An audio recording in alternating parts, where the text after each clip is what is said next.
ओम नमः शिवाय। हिंदू धर्म के परंपराओं के अनुसार जिस तरह एकादशी का विशेष महत्व बताया गया है, उसी तरह अमावस्या तिथि की भी अपनी अलग महिमा मानी जाती है। हर माह में एक अमावस्या की तिथि आती है और भाद्रपद माह की अमावस्या को पिठोरी अमावस्या और कुशग्रहणी अमावस्या के नाम से भी पुकारा जाता है। इस अमावस्या को कुशग्रहणी अमावस्या क्यों कहते हैं? पौराणिक शास्त्रों के अनुसार कुशा के मूल में ब्रह्मा जी, मध्य में विष्णु भगवान और अग्रभाग में भगवान शिव का वास होता है और ये देव कुश में विराजमान बताए जाते हैं। इसलिए कहा जाता है कि मंत्र, ब्राह्मण, अग्नि, तुलसी और कुश कभी भी बासी नहीं माने जाते हैं। पूजा में इनका उपयोग बार बार किया जा सकता है।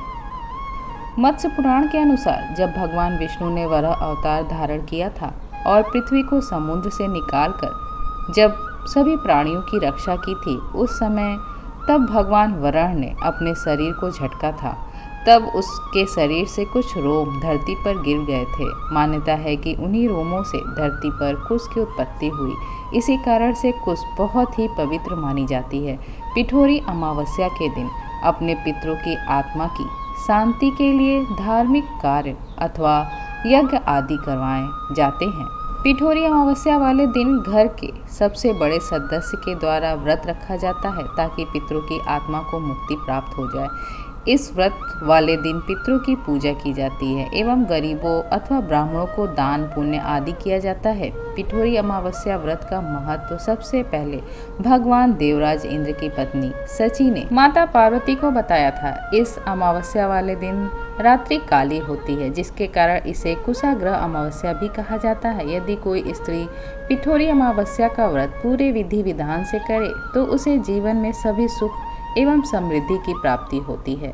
इस अमावस्या के दिन व्रत करने वाली सभी स्त्रियां गूथे हुए आटे को से माता दुर्गा एवं अन्य 64 देवियों की मूर्तियां बनाती हैं एवं उनकी पूजा करती हैं। जबकि पुरुष इस अमावस्या पर प्रातःकाल जल्दी उठकर किसी नदी अथवा कुएं पर स्नान कर भगवान सूर्य को जल अर्पित करते हैं। इसके बाद पीपल के पेड़ में जल चढ़ाकर अपने पितरों को पिंडदान का प्रसाद लगाया जाता है। ऐसा करने से पितरों को खुशी होती है एवं वे सदा हम पर अपना आशीर्वाद बनाए रखते हैं।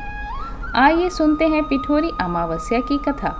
अगर आपने चैनल को अभी तक सब्सक्राइब नहीं किया है तो आपसे प्रार्थना है चैनल को सब्सक्राइब कर ले, लाइक करें, शेयर करें। आइए सुनते हैं अमावस्या की कथा।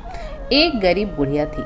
एक दिन उसका लड़का बीमार पड़ गया, परंतु गरीब होने के कारण वह उसका इलाज नहीं करवा पाती थी। समय पर इलाज न होने की वजह से उसका पुत्र और ज़्यादा बीमार हो जाता है। बेटे के बारे में सोचती हुई वह बुढ़िया एक दिन मंदिर में बैठी हुई रो रही थी। उस समय मंदिर के पास से गुजर रही एक दूसरी बूढ़ी औरत ने उसके पास जाकर रोने का कारण पूछा तो उसने बताया कि उसका बेटा बीमार है, वे गरीबी के चलते उसका इलाज नहीं हो पा रहा है। तब उस दूसरी बुढ़िया ने उसे सांत्वना देते हुए कहा कि तुम चिंता मत करो, तुम्हारा बेटा बिल्कुल ठीक हो जाएगा। यदि तुम आने वाली भाद्रपद महीने की अमावस्या का व्रत करोगी तो तुम्हारे कष्ट दूर हो जाएंगे। कुछ दिनों बाद यह अमावस्या आई। वह बुढ़िया ने इन दिन पूरे नियमों के साथ व्रत किया। अगले दिन उसका पुत्र पूरी तरह से ठीक हो गया। तो इस तरह से पोलेरम्मा भगवान ने उस बुढ़िया के कष्टों को दूर किया। आइए सुनते हैं दूसरी कथा। एक परिवार में 7 भाई थे। सभी का विवाह हो चुका था। सबके छोटे छोटे बच्चे थे। परिवार की सलामती के लिए सातों भाइयों की पत्नी पिठोरी अमावस्या का व्रत रखना चाहती थी। लेकिन जब पहले साल बड़े भाई की पत्नी ने व्रत रखा तो उसके बेटे की मृत्यु हो गई। दूसरे साल फिर एक और बेटे की मृत्यु हो गई। 7वें साल भी ऐसा ही हुआ।